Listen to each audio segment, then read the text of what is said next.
booty go, make the booty go, make the booty go, make the booty go, make the booty go, make the booty go pop, pop, make the booty go pop, pop. I need some bad girls. I'm gonna let y'all hear my new song. I need some bad girls. Come on, baby. Come on, right here. You and you. Come on with that, your fine ass. Sit on the dick and ride on it. Sit on the dick and ride on it. Sit on the dick. To the back and walk, to the back and walk, to the back and walk, to the back and walk, to the back and walk, to the back and walk. What you want, I got it. What you want, I got it. What you want? What you want? What you want? What you want? What you want? What you want? What you want, I got it. Let me feel it. Let me feel it.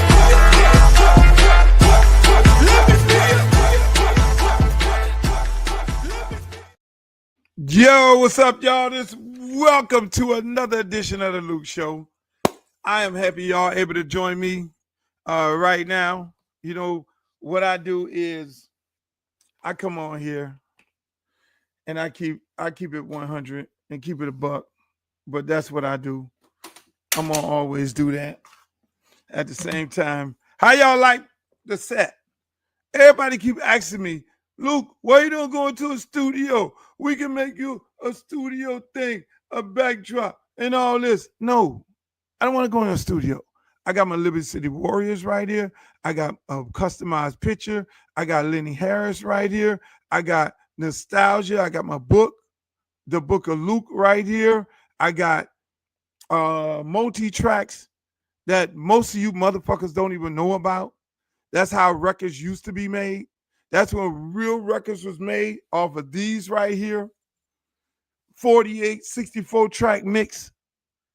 That's why the sound was soft and hard hitting. Now all this shit is done on Pro Tools on that fucking computer right there. I got my sign for my street naming. I got my former team, Dallas Cowboys, right there. Come on, man. Let's keep it a buck. I just, I got Warren Sapp, NFL Hall of Fame, football, Mark Caesar, my good friend who had the game of the year for University of Miami against Florida State. I don't want no studio. I don't know glossy shit. I like it here. I got my room back there that, I did the run with some people and they couldn't keep up with the fulfillment. So, they thought they were dealing with some drop shot dude and they couldn't keep up with the goddamn fulfillment of the rum. And so we had to discontinue it.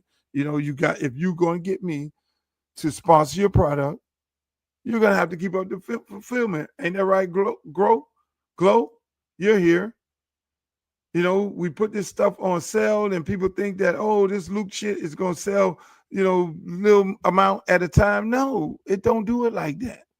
It sells a lot at a time. That's why our website down to the bottom, as you can see on the stroll right there, www.lukerecord.com. We couldn't fulfill the orders. So we had to get a bigger company. Now they getting the orders out like this. And they got more merchandise on the website like this. So you go there if you want the Luke gear, you want the hats, you want the shirts, you want the hoodies, you want the lady shorts and all that. Hey, man, go to www.lukerecord.com, not records with an S, record.com, and get your shit. Go to shop. Get all your shit. Get all your gear.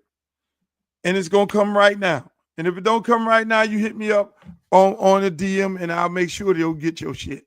But that's what it's all about, ladies and gentlemen. I want to welcome y'all to another edition of the Luke Show. I kind of do these shows at night so I can rebroadcast them throughout the day so you guys can be able to be fully entertained by some of the things I say.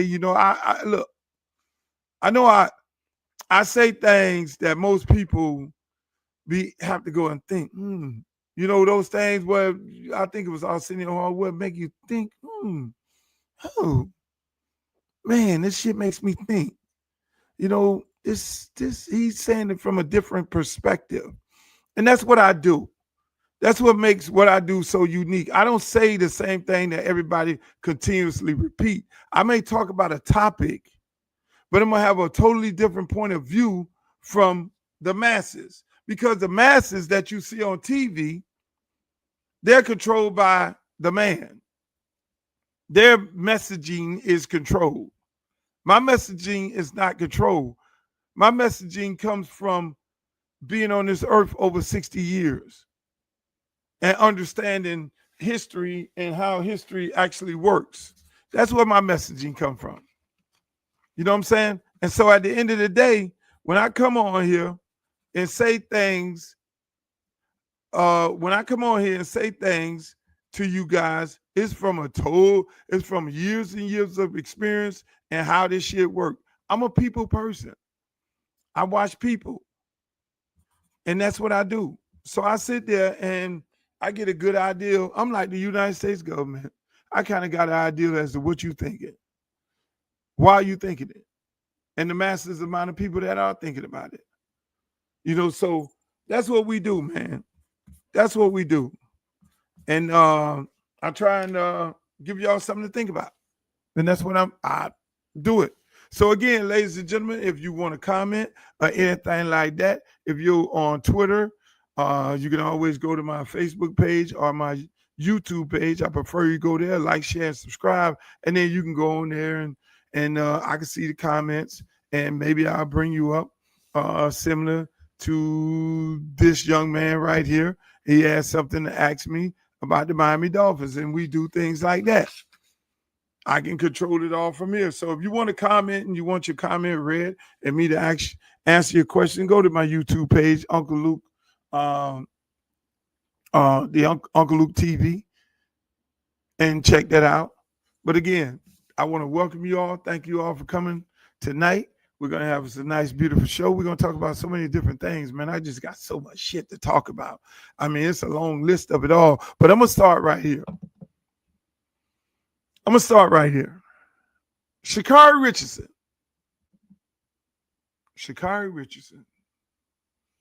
And I ain't want to show the video.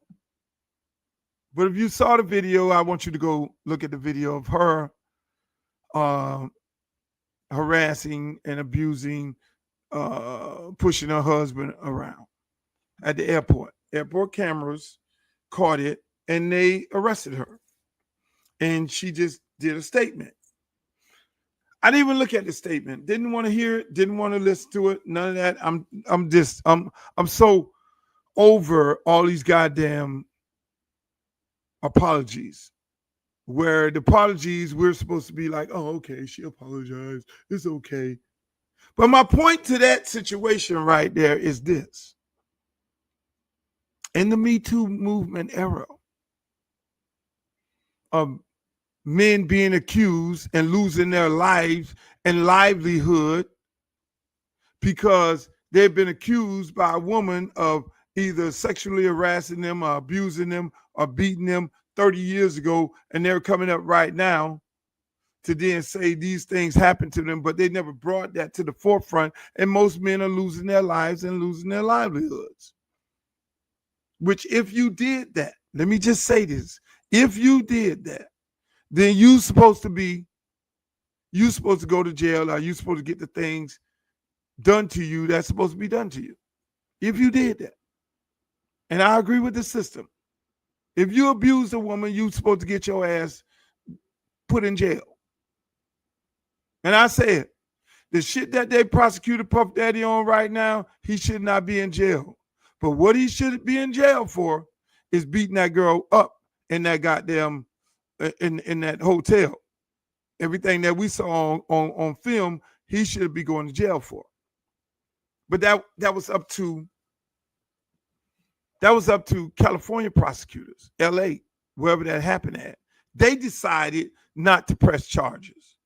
That's on them. That wasn't a part of his case. Not to get into that, but then going back to Sha'Carri Richardson, pushing her boyfriend, pushing him in the airport. He's trying to avoid her. She's pushing him. He's trying to get out the way. Like, been there, did that. Been there, did that. We as real black men don't want no parts of putting our hand. We know as a man, you do not put your hand on a woman no matter what the fuck she do. She could slap the shit out you. She could pistol whoop you. Just put your hand up like this here and move on out the way. She could take the gun and shoot you. Put your hand up, move on out the way. You just shot me. But my question to this, she got arrested. Where's the outrage? Where's the fucking outrage from the male community? Where's the outrage from the women community, the abused women community who get abused by men, and they're seeing a woman abuse a man in public? Where's the fucking outrage there? Where's the Me Too? Because there's a lot of men that try and walk away from situations like that if it wasn't on camera and the woman called the cops or the man called the cops, and what ends up happening? The man ends up going to jail because there's no footage. There's no footage. He gets accused of putting his hand on a woman when he was just trying to leave the house. This fucking woman is going crazy. She talking all this shit. I'm just trying to leave the motherfucking house. I'm trying to leave. She beating me, spitting on me, getting in the way. You ain't going no motherfucking where. And you like, baby, let me leave.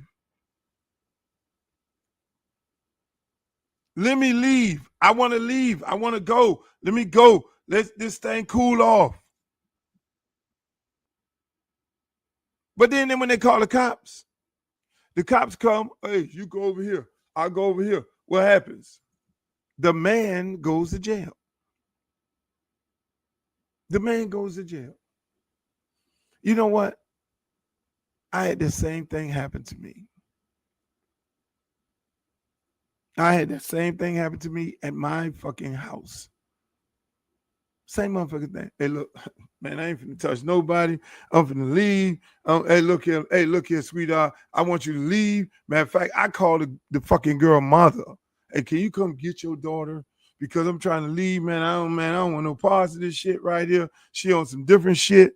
And then mama come. Look, let me call the police. Police, can you come get this woman out of my motherfucking house?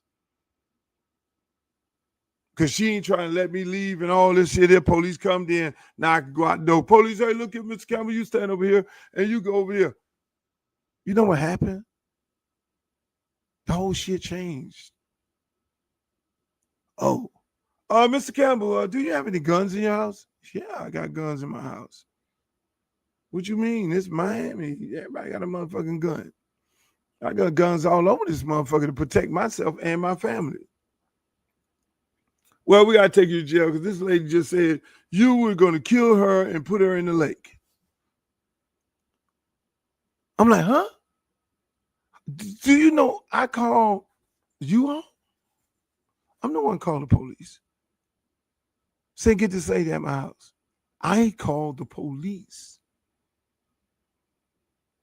to get the lady out of my house.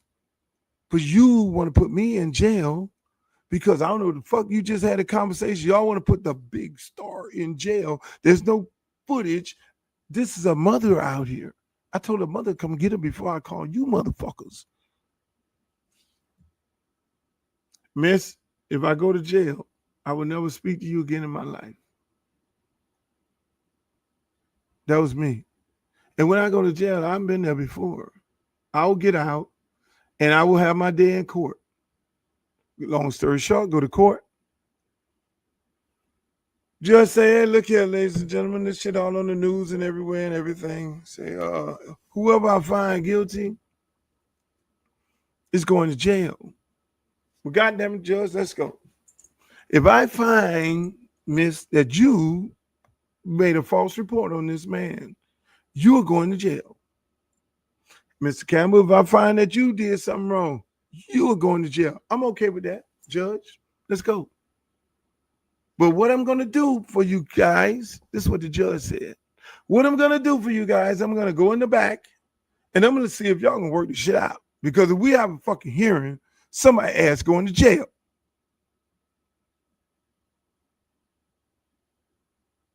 I don't need no sorry, nothing. This ain't no sorry. This shit just happens. This life. Came back, them people started No, we want to drop everything. That's how that shit ended. Judge comes back. Oh, judge, we want to drop everything. Okay. Yeah, because when you get that 911 tape, and that 911 tape say, hey, look, y'all need to get this woman out my motherfucker house. It ain't no goddamn body on the tape talking about, no woman talking about, oh, I'm in fear of my life. And I got this man with a gun and he's threatening my life. No, you fucking asshole police came there and believed the bullshit. So in the case of Miss Richards, those are the things that y'all don't hear. There's a lot of men trying to get away and not put their hands on a woman because they know that is wrong. There's a lot of men that has been taught not to ever put your hands on a woman. But then most men are the ones who are losing their lives and getting accused of, if they get accused of the shit they did and they did something wrong, then you supposed to get, everybody's supposed to go to jail. And what about filing false reports? False fucking reports. Put their ass in fucking jail. No. But yet still everybody want the 50-50 deal. That's a whole nother fucking show. But these are the things that happen to men every day. Where's the men Me Too? Me too, yeah, me too. I was trying to avoid the woman, and there wasn't no cameras around, and the police took me to jail. And my life is all fucked up. I lost my job. Oh, you can get on the thing and be like, oh, I'm sorry. I didn't mean to hurt my husband. Because the husband ain't no bitch. He's not about to press charges on his wife. He ain't gonna do that. But how many wives know that a man didn't put his fucking hands on you in that situation because he just wanted to leave and you wanted to get the ups and you lied to the police and the man went to jail and lost his fucking livelihood? I'm not interested in my fucking apology. Fuck that. You did it. Go see the fucking judge. It's on the camera. Me Too men movement. Moving on right along. Talking about the Me Too. Puff Daddy. That judge. That judge got in for Puff Daddy. Puff Daddy is not getting out of jail. He might give Puff Daddy a fucking life sentence for a fucking a case that was put on the books in the 1800s. He got a hard up for him. He's trying to put him under the jail for something that he is not being charged of. See, a lot of times you guys go to court and you get charged for, like OJ. OJ went to court, had his day in court, and Nicole Brown and all them, the whole world said OJ did it. But the black jury members say OJ didn't do it, the people who were in the room. So in that case, it was all of a sudden, hey, people heard the case and they had his day in court and then he went home. But then he got caught stealing his own memorabilia because some guy was selling his shit that was stolen from him, and they threw OJ in jail for 100 years. That wasn't about OJ taking his memorabilia back. It was about the fact that they think he killed the people. And that's, look, I don't know what happened. Ain't getting into it. All I know is he had his day in court. So whatever the fuck you believe, that's on you. But that was all about putting him under the jail. We got your ass moment. And that's the same thing with Puff Daddy going on right now. We got your ass on a man act. And that's what I keep telling you people. You all don't realize how important those case law is to a trial.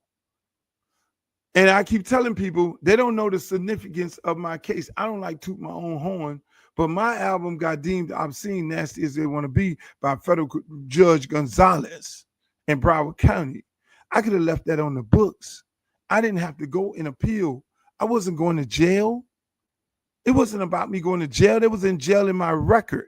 But at the same time, if I left that on the books, like this Mann Act that they're using against Puff Daddy, then they could have used nasty as they want to be after every recording artist that records with explicit lyrics. Oh, there we got case law, Luther Campbell versus the federal government, nasty as want to be. And here's what this case law says, that if this record was deemed obscene based on all of the lyrics in this record, so any other fucking artist come behind me and do any lyrics remotely like what was on Nasty as they want to be. Hey, want some pussy? Yo, I fucked the girl here. Hey, look here. All right, big hairy woman, all that bullshit. Your record is going to get banned and taken off the shelf. And you're going to go to jail for singing these fucking songs like we did. So people don't understand the significance of case law and what we did for music. These motherfuckers need to be sending me a check every day. Any bitch shaking her ass on the video, any dude got a bitch shaking her ass on the video, any motherfuckers talking about don't stop, get it, any motherfucker talking about, hey, we want some pussy, anybody talking about any of this shit, you should be sending me a check. Because if it wasn't for me going to get the case overturned on an appeal, you motherfuckers wouldn't be making the money that y'all making right now. But nobody wants to pay homage. I rest my case on that. So case law got a case in 800s or whatever the fuck it is, the Mann Act or some bullshit case, got Puff Daddy in jail. Transporting some fucking woman across the line, that's against the law. They got all kind of fucked up laws right now in the books. A friend of mine told me in Georgia, if you sleep overnight with a woman, that's considered as common law marriage. Do you realize that? Do y'all fucking realize that? They got dumb laws. In Miami, in Florida, they got a law called sodomy. If you get head from a girl who's not married to you, you go to jail. You can only get head from a girl that's married to you. If you spit on the street, they got laws where you can go to jail. See, people don't pay attention to this shit, and people who do know this shit, they use it at a convenient time. And so that's why Mr. Puff Daddy is in fucking jail right now. And I don't see this judge letting him out too soon. I thought he was going to be able to get out, but I don't see that shit happening too soon. But speaking of jail, Shedeur Sanders, isn't he in jail? This man in jail in Cleveland. He is fucking in jail at the Cleveland Browns. This motherfucking coach, on numerous occasions, will not even say Shedeur's name. He goes and do a big old fucking event, some shit at the practice facility, and he's at the practice facility, not the practice, after the game speech, and hey, ladies and gentlemen, this is what happened at the game, and I would like to thank the special team. I would like to thank all these beautiful people who contributed to this win. It was a team fucking win. It was a team win. And I want to remind y'all, that's what the fuck it was. And it was only a team win. So what ends up happening?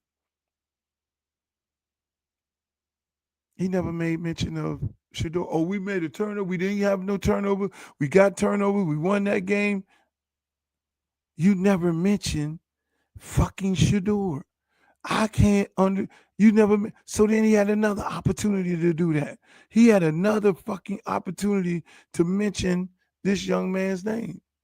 The man in the press conference say, hey, look here, coach, you got Dylan Gabriel and all these motherfuckers.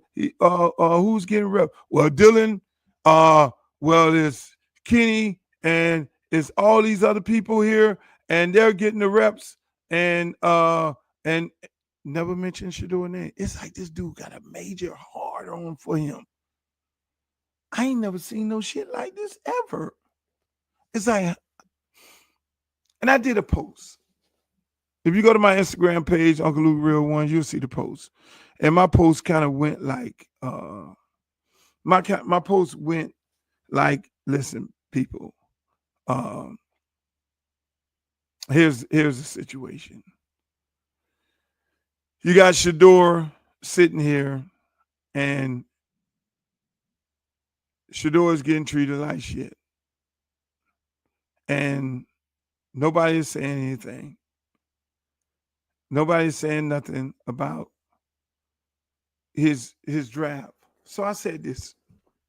I said, let's think about it like this. Because again, like I said at the beginning of the show, I give y'all something to think about. In Shedeur's case. So if it wasn't a conspiracy, like some would say, if it wasn't collusion, like others are saying, so let's take away, let's say it wasn't none of those. So after the game the other night, what the fuck was it? What the fuck was it? It's a bunch of dumb motherfuckers in the NFL, from the GMs to the director of player personnel to the head of the scouting department to the president to the motherfucking owners of the teams. Make that make sense. So those motherfuckers are dumb. They are the stupid ones. Because y'all saying it wasn't no collusion. Y'all saying it wasn't no conspiracy. Y'all saying he wasn't it. That he was a 5th round draft pick, number 144. So all you motherfuckers is dummies. So I went and did a little more extensive research. I said, how many teams do get it? And I broke it down. It's only like 4 or 5 teams. Philly, Kansas City, New England. Well, that was back when Brady was there. The Rams, and the Ravens. Those are the 5 teams that's always about the money, but everybody else does it wrong. Everybody else fucks up the teams. Those other motherfuckers ain't even won a playoff game. I don't know when the last time the Cowboys won a playoff game. The Dolphins ain't won a playoff game in 20 fucking years. 20 motherfucking years. So everybody stupid. But they bust that money down because it's all about shared revenue sharing. That's what it's about. So here's my take on this. After I did the post, I got like 500,000 motherfuckers looking at it. And make sure y'all go over there and follow me on Instagram, because they getting ready to get rid of TikTok and that shit gonna be over. So I started thinking a little more. I got deeper into it. And I say, Luke, that was a very interesting comment that you made on your Instagram page, and people chiming in. They got all kinds of conversation about what the fuck really will happen. So I said to myself, how the fuck did he get the 5th round 144? Mel Kiper, just take Mel Kiper for a minute. Mel Kiper don't go on TV, talk like he don't pull his shit out of his ass. Mel Kiper goes and he knows general managers, presidents, director of scouts. And he calls them up. Where do you have this guy on the board? Oh, I got him 1 or 2. Where do you got this guy? He calls all the teams and get a gauge as to where a guy is on the board. Then Mel Kiper goes on TV and you got the Mel Kiper list. He does his list all fucking ready for all the draft. Mel Kiper does his list. There's the Mel Kiper list. There's the Mel Kiper list. Then he gets to game day. The list may change, but then he goes and say, hey, look, here's the fucking list. Here's my list. That's not him pulling this shit out of his ass. That's him talking to general managers, president, director, player personnel, head coaches. Who do you have being drafted in the 7 rounds of your draft? Every team only gets 7 picks. 7, not 13, not 14, not 27. So give me your 7 picks. He didn't take the 7 picks, put them all together and say, oh shit, all these motherfuckers here got these guys. Okay, Shedeur should be going first round, early second round. He gets on TV and say, Shedeur is going to get drafted here. And this is where the fuck he's going to get drafted because he did his due diligence as a reporter. So where the fuck did this shit go wrong?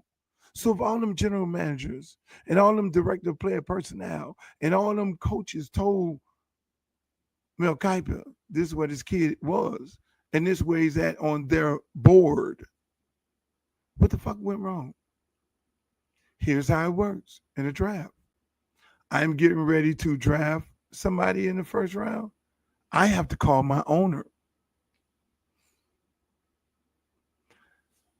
Hey, owner Patrick, we're going to take Shedeur right here. We need a quarterback. We have him on our board as a top quarterback, him and Cam Ward. So Cam Ward is going off the board. So Shedeur is our guy. And the owner says, no, pick somebody else.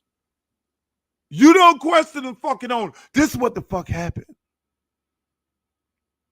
Then they go to the next motherfucking team. Hey, look, hey, Mr. Owner, we got Shedeur on the motherfucking board. These motherfuckers passed on him. I guess they're going a different direction. No. Owner said no. For 144 times, 43 times, each owner said no. Don't draft him. So if it wasn't collusion, and if it wasn't, they were lying to Mel Kiper, you gonna tell me they were lying to Mel Kiper, but he got all the other picks right, but that pick wrong? If it wasn't, bro, this shit deeper than fish grease. That is how the draft works. Every one of those owners, when them coaches and general managers, when you look at the draft, you see the owner sitting in there, you see his wife, you see little kids walking around, and them motherfuckers had to say, hey, look, everybody is in agreement. We get ready to get Shedeur. No, move on. Get somebody else. Who's next on your board? You don't question the fucking owner. So if it wasn't conspiracy or collusion, what was it? When everybody told Mel Kiper he was 1 or 2 on their board. And so now this young man gets to go out there because God made it happen. God injured those other guys in the front of him. This is all biblical, what's going on right here. It's all biblical, whether you believe it or not. I trust in the man upstairs. He is the one is in total control of everything. And so all of a sudden, he's 4th on the depth chart and 4th again this week after his performance. 4th again, which is asinine, which is not surprising because the head coach couldn't even fucking part his lips and mention his name and say, good game, guy. So God made it possible for him to go out there and be the starting quarterback. Those young men got hurt. I'm sorry for them to get hurt. One motherfucker, Kenny Pickett, he barely walking. They trying to drug him up to get his ass out there, so they want to put this motherfucker back out there. The other guy, Gabriel, he fucked up. Flacco is like, y'all ain't got me here for this shit. I'm a hired gun. I am not the quarterback for the future of this bitch. Y'all can cut me at some point anyway. So I had to roll this guy out there who, from my friends, lit up the joint practice with Carolina. He was lighting that motherfucker up then. My homeboys called me up and said, this motherfucker out there lighting this shit up, Lou. Your nephew lighting this motherfucker up. So what he did in the game, I already know because he already looked at these dudes and said, oh, this shit is too easy. I'm finna have a ball with these motherfuckers. But it's amazing, man. My last point on this, it reminds me every bit of Colin Kaepernick. why Colin Kaepernick did not take the trial. Because Colin Kaepernick knew they were going to set him up for failure. Shedeur Sanders, no, he's set up for failure. You put this kid out there with the third string fucking offense. Guys who will not be there will get cut. You put him out there against the cut team against Carolina's first team defense. And them guys played their ass off for him. He was set up for failure. They expected him to be medevaced off that field with a motherfucking blitz. But when that blitz came, that young man, that running back said, fuck this, I'm putting my body on the line for this guy because I know what the fuck they're doing to him. Every one of those players put their body on the line except that big tall ass receiver. I ain't gonna call his name or his number. That motherfucker was on that bullshit because he dropped 2 passes. The rest of them was laying out. It was their Super Bowl. They were playing for this young man. Meanwhile, the owner's up in there cringing. Motherfucker. The head coach, he calling plays. This shit deeper than rap. It's sad to see, which is what's going on in America today. It's all systemic. They don't want no black man coming in there with that type of cachet and that type of style and grace to be able to, to be able to come in there and do what he's doing. They don't want their little white kids to be looking up to no fucking Shedeur. Because he does not fit the mold of a Cam Ward, or he does not fit the mold of a Dak Prescott or one of those guys. They need house niggas to be the quarterback. Unfortunately, this kid is a field nigga. I'm just keeping it above. They can't take that. They can't take a real strong black man. And they don't want to see that because that fucks up the very fabric of what this country don't want to see. A strong black man holding his own, they're not going to allow you to use their platform to inspire other young black men to be themselves. And I'm going to move on from that before they come and get me, because these times here, you say shit and they put you in alligator Alcatraz. Speaking of alligator Alcatraz, when you look at Shedeur or any other, let me just give y'all the words of wisdom. I don't care whether it's Shedeur or anybody else it is. Don't let nobody tell you what you see. Your eyes don't fool you. If it walk like a duck, quack like a duck, it's a fucking duck. I don't need no Herb Street telling me who's good and who's bad. I don't need no Greedy. I don't need no fucking Ryan Clark. I don't need no Shannon Sharp. I don't need no goddamn Stephen A. Smith. I don't need these motherfuckers to tell me who's good and who's bad. And that's what you all need to understand. You don't need nobody to tell you who the fuck is good and who's bad. And that's what they do on TV. You sit up there, oh, well, Kurt Herbstreit said he sucks. And then he goes out there and show you something different. And you know damn well your eyes don't see somebody who sucks. Man, fuck them people on TV. Fuck them all. You don't need them to tell you who's good and who's bad. I've not said one time here that Shedeur was the next best thing since sliced bread. What I'm going to tell you is this. His mentor, the GOAT, Tom Brady, passed up on him too.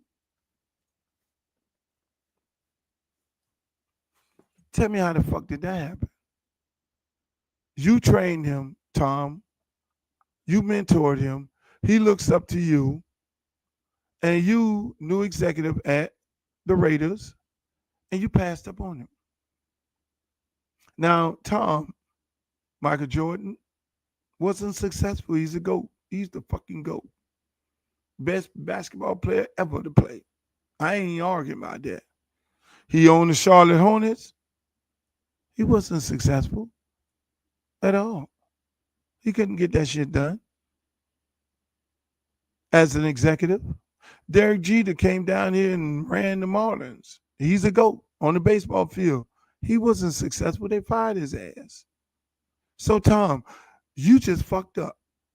So everybody like, how dare you talk about the GOAT? Well, you the GOAT on Tom Brady, the GOAT on the motherfucking field, but Tom Brady just passed up a motherfucker that he needed to be his franchise quarterback that would have been in great position because he would have been mentored by Gino the Bambino.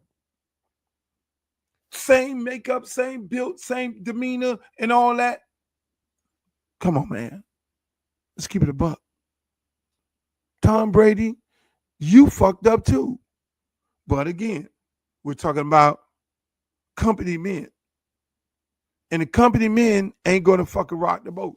Tom Brady, you're a fucking company man. And what they're going to do is they're going to fuck your legacy up because your legacy right now is you passed up on a quarterback that you mentored and damn near trained. So company man, keep on going. They're going to out your ass like they did fucking Derek Jeter. I said it. Speaking of quarterbacks, let's go to the Teddy Bridgewater situation. Very troubling for me on all fronts. 90% of everything Teddy said, I'm totally in agreement with. Always leave room 10%. And what people don't understand, what happened in this Teddy Bridgewater situation, is this. And I've spoken on it, period. People want to do interviews, all that. Hey, tell me what you think about the Teddy Bridgewater situation. Let me just say this. As a celebrity high school coach at Miami-Dade, me and Teddy share the same sentiments. We don't work for no school. We go out there. We don't have to do this shit. We give our time and we give back to a community in which we love, and we love helping kids. And with that comes a level of how we want our kids to be presented, how we want them to look. We want to give them the things that we give our kids. We want them to be able to have the things that we know they deserve. We don't want them playing football in a third world country. We don't want them eating bologna sandwiches before the game.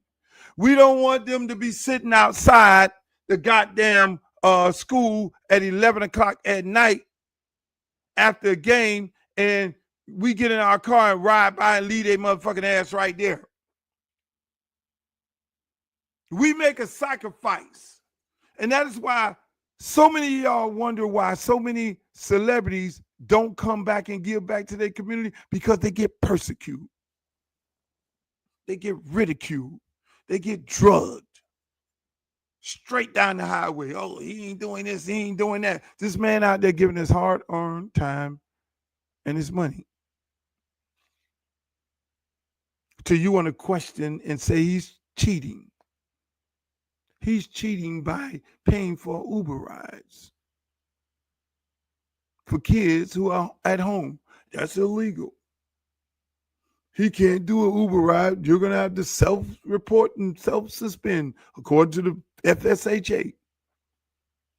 He can't be doing this. He can't be buying the pregame meal. Well, the pregame meal, last time I checked, is for all the kids. And if any kid need a ride home, you think he's going, oh, I'm just going to give you a ride and not you a ride? We live in Florida. It's not like in Georgia. In Georgia, you got to go to your home school. You got to go to school in your district.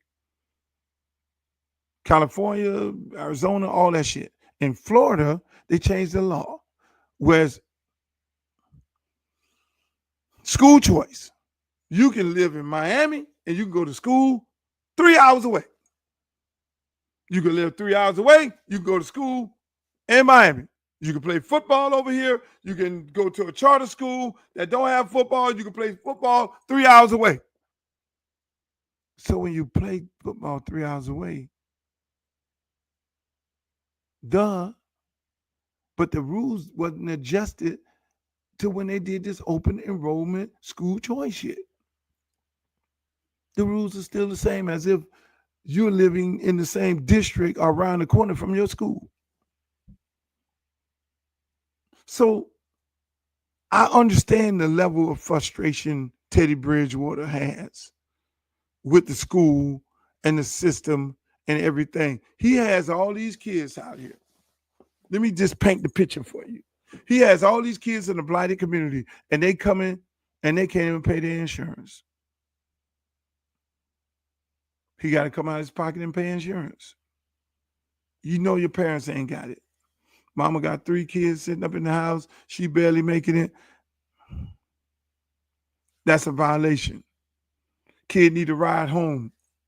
Mom is working 2 jobs. Can you tell your coach to get you home? Okay, man. Hey, man, coach, I need an Uber. I need, mom can't come pick me up because they got to work in overtime. You're supposed to leave the kid home. You're supposed to leave him in that violation. You got the stadium full of people, and Andre Williams is my good friend. And that's the 10%. Knowing the economics of how it works, there's no money being transformed. Andre Williams is not a thief. I know him like a brother. There's no money being passed at the stadium. Everything is done electronically. And so that's why I'm different with anybody saying that Mr. Andre Williams is a thief. No, he's not coming. He has bills. When the football team makes money for the entire athletic department, and you could always order a audit. You could always do a public record request as to where the money went and how did the money go. You can always do that. And I say this to everybody, every coach out there. If you want to know where the money going at to your school and it's a public school, you can do a public record request. If you want to know how many emails that your athletic director received, you can say, give me all the emails my athletic director. You could do a public record request by calling to your district and say, I want every email that was given to him by this specific person. So that's why I'm different. But I understand the frustration because right now in this time of year, it's very frustrating. Because you got all these people who talking all this bullshit about what the team should look like and what they're doing. Meanwhile, you got kids can't even pay their fucking insurance. Meanwhile, you got kids can't even get home. Meanwhile, ain't nobody there to help you pay for the goddamn pregame meal. Meanwhile, you ain't got nobody to help because the kid back is tore up and bent up and all this, and he needs to get the chiropractor to straighten him out. But that's illegal. You want to have your kids living and eating a certain thing? Really? So all these things are wrong. All these. So as a coach and as a guy who's played on a higher level, my black ass who hey, look. I had to tell a kid the other day. He said, Coach, I can't pay my insurance. I said, son, I can't pay it for you. One of these coaches around here might tell the people that I paid for your insurance. Don't ask me for no Uber ride. My athletic director sitting in there with me right now. Kids say, Coach, I need to, can I borrow $1 for a drink? Nope.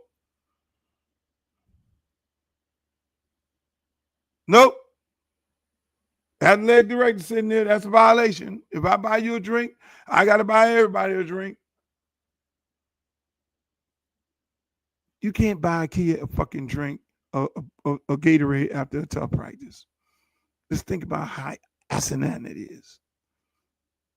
He can't go to the vending machine and fucking vending machine open. But meanwhile, everybody got these big ass picnics making $200,000-$300,000 and not donating no money back to the school or the football team. Hello. Don't talk about that. Ain't nobody talking about that. Ain't nobody doing a public record request of these 501c and where they're spending their money and what donations they're making. Hello. So a guy like a Teddy Bridgewater and myself, we get all lathered up. But then, at the end of the day, we say, fuck it. We here to do this shit for the kids. But I already know. Teddy, you're a young guy. You got frustrated, man. God damn, this shit here, man. God damn, man. God damn. I shouldn't be doing all this myself when I got 20,000 people in the stands and I got this bull nation and all this nation of people who could go to a picnic and pay $50 for fucking parking, but I can't get a motherfucker to pay $300 for pregame meal. I can see his level of frustration. And then you got some motherfucker talking about I'm suspended for doing a goddamn Uber ride. And I'm coming out of my pocket of my life savings. I got kids. Every dime that we take out of our pocket, we're taking that out of generational wealth for our kids. So you become the thinking, you go to sitting out this hot ass motherfucker 100 degrees sun saying, what the fuck am I doing? What am I doing? Why am I here? Who cares? And you look at these little kids, and you say, they're going to try and tarnish my name. They're going to try to tarnish my name for helping you out. Make that make sense? It don't make fucking sense. So when they say, Luke, don't give back to the community, or this one don't come back, man, nigga. You come back and give $5, then they expect you to give $500. You give $500, they expect you to give $5,000.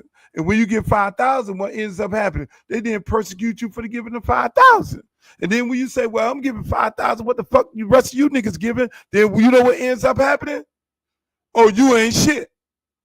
And then when you say, I gave $5,000, why you niggas don't give $5,000? Then, oh, why you got to talk about what you give? That's the thing going on now. Why does he have to say what he's done? I've heard that a couple of times. Why do he have to talk about what he did? We don't talk about what we do, Luke. No, you need to understand the level of frustration that he's living in now. He's seeing everybody making all this fucking money off the brand of his school, and nobody's giving back nothing. And he's coming out of his pocket when that money that he's taking out of his pocket should be in his bank account going to his fucking kids. And I struggle with that. Trust me. Every day. And then parents hop up and they transfer their kids.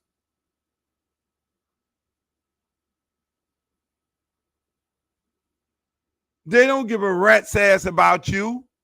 The loyal ones who be on the roster at the year, when the year starts, those are the loyal ones, and they those are the ones. You got to damn that now go into a whole goddamn summer saying, hey, look, shit, I'm spending summer vacation with my son. I ain't going to goddamn college tour. Because half of you kids, as soon as you get an offer, you're going to run the Central and Northwestern. Y'all don't give a shit about me, and you can't transfer unless your mother do it. This shit deeper than rap. So you get there and you stand out in 100 degrees weather and get your ass burned up, and you be thinking, what the fuck am I doing? But there's always a few kids that hold you in there. Because it's not about the money. We make 13 cents a day. And it's those few kids that keep you in there.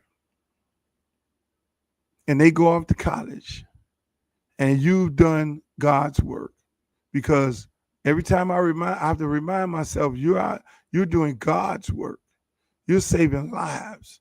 It's not about the unloyal ones with they unloyal ass parents and them who you tell them you can get the shirt off your back for them when they're struggling. It's not about them. It's about the loyal ones. And you're there to save their life. And I know Teddy wants to be there because this man last year probably walked away from $5 million, $8 million. to go. Me and my other friend, Coach Perkins, was like, "What the fuck is he doing? Do this shit when you get 45, not 32, 42." But again, ladies and gentlemen, that's my take on that.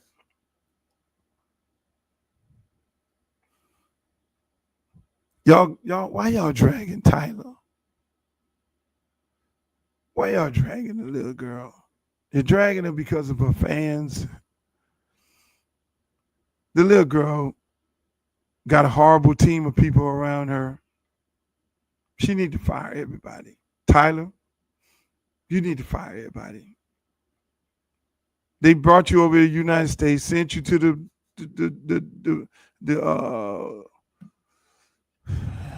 they sent you over there to the Breakfast Club. You wasn't ready for that. You weren't ready for that. You had no business going up in there. You were not prepared for that. You need to be a grown ass. The Breakfast Club is equivalent to the Wendy Williams show back in the days. They will eat your ass alive. They already got their nasty narrative in their mind, and they're going to ask you them questions. If you fall for the trap, then you're going to get trapped. Those guys in there were trained by Wendy Williams. That is Wendy Williams show 2025.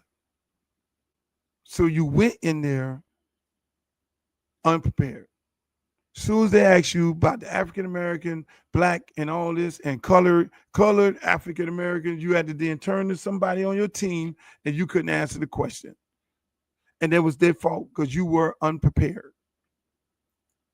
And you need to fire every one of them motherfuckers. And you need to find you somebody to resurrect your career. Because going out there right now, putting out an EP and only getting 4,000 streams or sales, it's unacceptable. You'll get dropped by a label. Tyler has to make some drastic choices right now. And you need to goddamn take your motherfucking ass to history class to understand, you and your fans, to need to understand the Black American experience, Tyler. Because you're in trouble, young lady. And I hate to see artists get in trouble. Tyler is an industry plant, period. Damn. And you get them kind of labels there. Fucking industry plant. Listen. All my fellow artists, I know how difficult it is to make hit songs and make hit records, but her not understanding Black American, I blame your parents for that. I blame your team, but I blame your parents, because it's your parents' job. When you see your child doing good in the United States and you flying your ass over here a lot, somebody's supposed to sit her down and say, let me explain to you about the Black American experience. Let me give you a history lesson on African Americans. You need to know the difference between Black Americans, African Americans. You need to know the difference between foundational Black Americans and Black Americans. You need to know that. So when those type of questions come to you, you don't say colored. I'm colored. Nelson Mandela is loved over here. Winnie Mandela is loved over here. It don't get no higher than that. They know what the fuck to say, when to say it, and how to say it, and respect the culture of African Americans. I don't think I ever heard Nelson Mandela say colored. Sweetheart, you and your team should have just fucking consulted with Nelson Mandela family. You should have looked at where your record sales came from and who is buying your shit. Little white kids? No, you didn't think little white kids was buying your shit. You were trying to appease the Black community. That's why you rolled your ass up there to the Breakfast Club. You didn't roll up to goddamn Howard Stern. You roll your little hot ass up to the Breakfast Club and got 8 alive, and now your career is in the fucking garbage. Make some serious changes, young lady. Get rid of these motherfuckers in your camp. Last but not least, ladies and gentlemen, I'm running on an hour here. Donald Trump.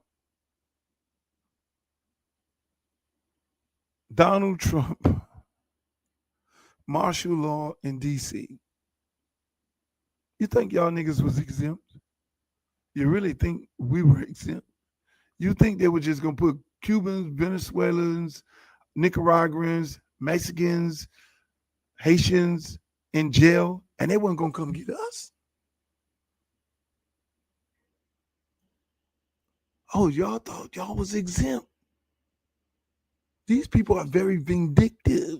When you don't vote for them, the man know 92% black people did not care for him. And so he had to set it up.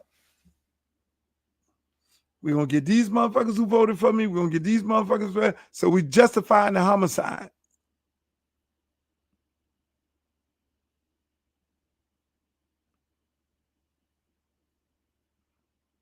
So what happened?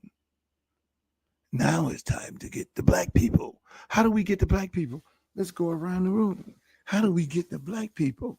All right, this is what we do. We're going to go to the black city and say the black cities are out of fucking control. And then we're going to bring the military into the black cities and martial law. You know what martial law is? Martial law is we're going to bring the military in here. So you're going to bypass local police, federal policing, and turn it into martial law, a military state. Why are you doing martial law? Why? Everybody got all the cute thing. Oh, he's a dictator. He want to think like he Cinnamon Chew, and he want to act like he Putin, and he want to put the military on people. No, martial law allows people to go into people's houses and take you out of cars and all that without a warrant. You do know that. They can go in your house. Martial law allows them to create checkpoints in your community. Martial law allows them to put curfews on your entire community.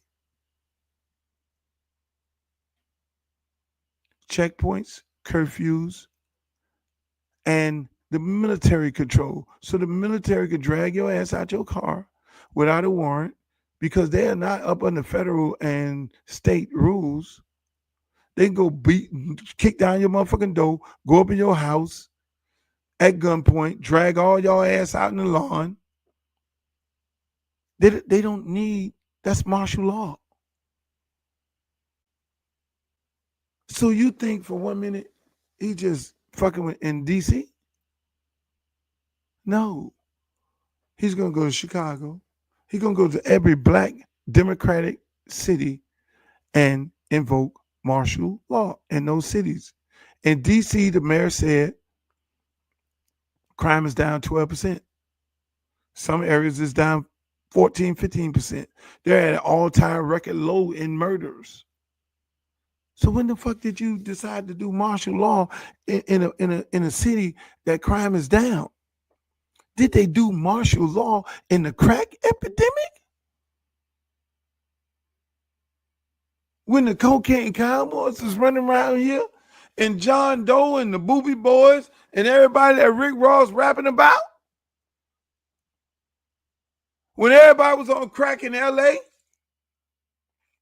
When they were shooting everybody? I remember DC when DC was really fucking off the chain. Atlanta? Did they invoke martial law then? No. Fuck no. Martial law does not get invoked unless there's serious riots and all that kind of shit. And they've overran the police department. Police department can't control it because they tearing up shit. Now you bring in the military, the National Guard, and then invoke martial law. None of that shit is happening. So every black city, be prepared. Here's what's going to end up happening. What's going to happen to your property value? So you live in an area, because they're going to have to say, in these square blocks from here to here to here to here, we're going to invoke martial law in this city. They can't do no fucking state here, because they ain't going to do white people neighborhood. That ain't happening. Karen will not be going through a fucking checkpoint with some goddamn army motherfucker asking Karen, let me see your motherfucker ID, you going up in here and going out. Karen, you on a fucking, with your golf cart, your ass is on the curfew at 9 o'clock. Bitch, don't ride around with the golf cart. It's not happening in Karen neighborhood. So they got to rope it off. In this square blocks from here to here to here to here, this is martial law. You know who wanted to do that before? Remember Ross Perot? Ross Perot was running for president. And Ross Perot said, I'm going to put a fence around the black community. And I'm going to put the military outside the fence to then control the niggas. He didn't get elected. But because he said that before.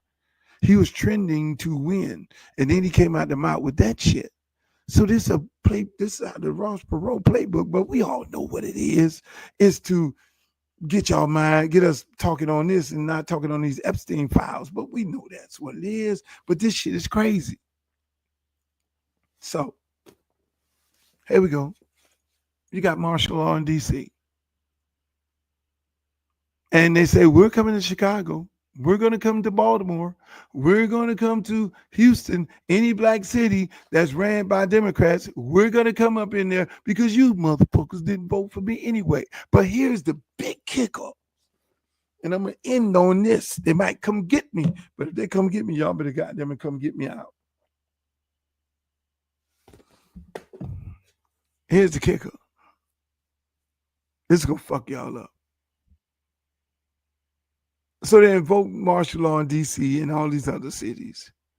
Your property value go down because you can't sell. If you in an area that might be considered martial law, you might want to sell right now because the property value is going to be at its highest point right now. And when they invoke martial law, who the fuck wants to buy a house in an area that they've deemed to be a crime-ridden area where they got motherfucking military standing out there with the guns at a checkpoint?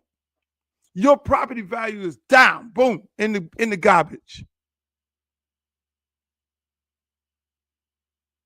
So when the property value go down into the garbage, you know what happens?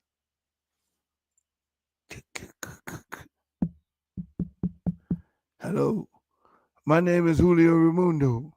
You want to sell your house? I will give you cash because they know your property value is at the lowest. Yeah. They just drugged some people out the house next door. The military went in there, guns are blazing, and they drugged some kids out the house. Me and my good family here with my daughter and all that. I don't want them coming in my house, dragging my family out. We just brought grocery here. We're a good family because everybody in a blighted neighborhood family is not killers, murderers, dope dealers. I'm just bringing my daughter home from school, and me and my wife is here. We got the house our mother gave us. But shit, this shit too crazy right here. They got the military. We can't even go and come when we want to go and come. So honey, let's sell and get the fuck out of here. Hey, Mr.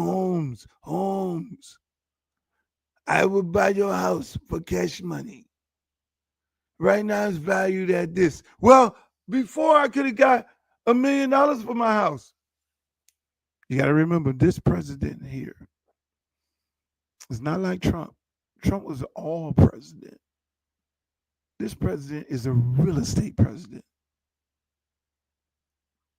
This president is a real estate president. You saw what he said he wanted to do with the Gaza Strip? that beachfront property.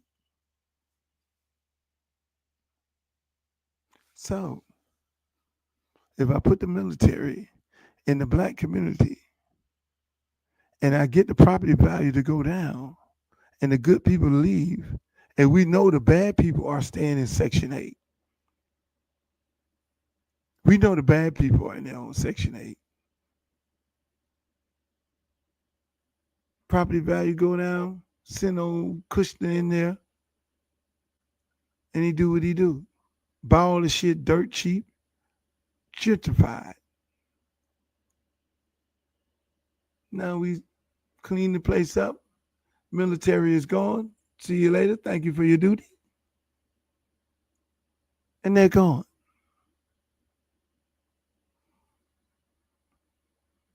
This is how you clean up. You want to know how you clean up a community with, man, yeah, you know how you clean up a community when it's crime ridden, how they cleaned up Miami. The two municipalities, the two branches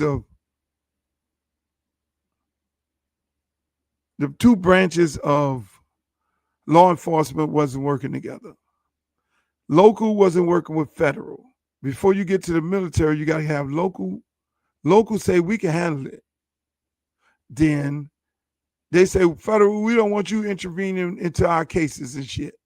But until local and federal got together and said, hey, we got to get these gangs off the street. And they say, okay, fine. If they're deemed gangs, then they will be deemed federal. Federal can do more things from a federal standpoint. They don't have the same restrictions as a local police. They have different shit. You can get on the phone and say, hey, look here, you talking to somebody else, they can put your ass in jail for conspiracy. They have different set of laws that allow you to put people in jail who would normally get away with the bullshit that doing some fucked up shit. And so that is how they cleaned up all the communities in the United States of America. The two law enforcement started working together. They deemed a lot of those gang cases federal, and then the feds then came in and put people in jail. Homeboy just fucked that. That's how it works. That's how it always worked in America. That's how all these crack communities came good. So why are we putting the military in D.C. on the streets? We just bypassed local and federal and just went straight to the fucking military?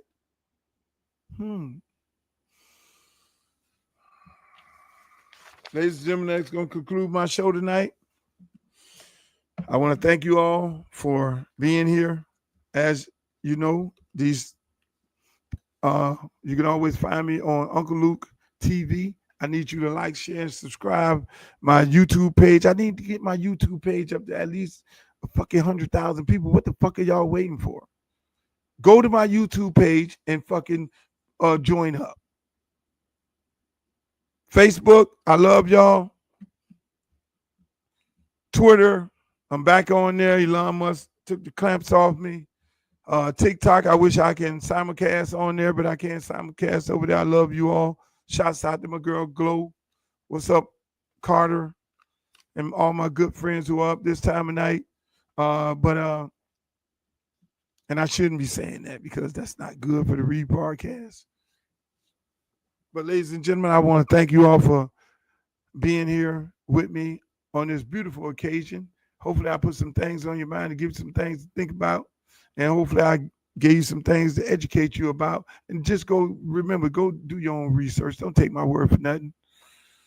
We just like to have fun here. We like to say things and give you a different perspective and different take where you can just use your own imagination. Don't remember, your eyes ain't wrong. Believe what you see. If it walks like a duck, quacks like a duck, it's a fucking duck. You don't need me or anybody else telling you that it's a duck. If you know it's a duck, it's a duck. And that's what I want to leave everybody with. You know, I love doing this podcast, man. I'm trying to find a space and a time. I think late nights is when I could do them and rebroadcast them because my days are so fucking hectic. And then Glow gets me on TikTok, and I don't know how I end up on there talking for hours and shit with these crazy people. Shouts out to Coach. And then she brings them up. They sound so beautiful. And then when they bring them up, it's like, oh, God. My God. Please remember, if you want to get your own Luke gear, go to www.lukerecord.com, hit the shop, and you can get your own gear. It's all available. We got a bunch of things on the shop. Go over there, please, right now. See it down on the stroll right there. Go and shop at the Luke Gear shop. I'll be in some cities. I know I'm doing one music fest. I'm doing another city. They got me slated to go to Memphis. I'm not performing in Memphis. I do not have a contract to be performing in Memphis. So if anybody telling you Uncle Luke is coming to Memphis, that is a bold false lie. My football team, Miami-Dade, we play on Thursday against Flanagan at Trash Power Stadium, 7 p.m. You can come see us there, support the team. Man, summer is over. Your kids are getting ready to go back to school. Thank God. My summer was rough. It was all about my son. It was literally all about the 15-year-old. Camps, college camps, training, all-day training, speed training, lifting, hitting, camps, travel games, all. My God. That's why I couldn't tour. This was like really the first summer I wasn't able to tour. And I wanted to tour. I started getting buyer's remorse. I'm looking at everybody touring, and they're out there with the shows and all that. Because you go on TikTok, you just see live shows, everybody performing. It's going down, and I'm sitting up there like, oh, I missed the stage. Oh my God, this is not good. I need a counselor. I need to talk to somebody for about 8 years. I don't understand. I really still don't understand how you people talk to people 8 years. Like, I got to shrink for 8 years. My God. Shouts out to all the single people like myself. Stay single, be single, love your peace of mind. And all the married people, stay married. That's what I want to tell you all. But until the next time, people, adios amigos, hasta luego, mañana. I love you all. And remember, Uncle Luke Real 1 on Twitter, Uncle Luke Real 1 on Instagram, Uncle Luke TV on YouTube, and I don't even know what the hell it is on TikTok, but it's Uncle Luke something. So make sure y'all holler at me, and Facebook is Uncle Luke on Facebook, my fan page. Y'all join up. Thank you for a beautiful time. I went over 17 minutes. Bye. See you later. Pull out the stick, come shoot that. Booty poke out like a book bag. Booty poke out like a book bag. Pull over ass too fast. Come we should go bring that Uncle Luke back.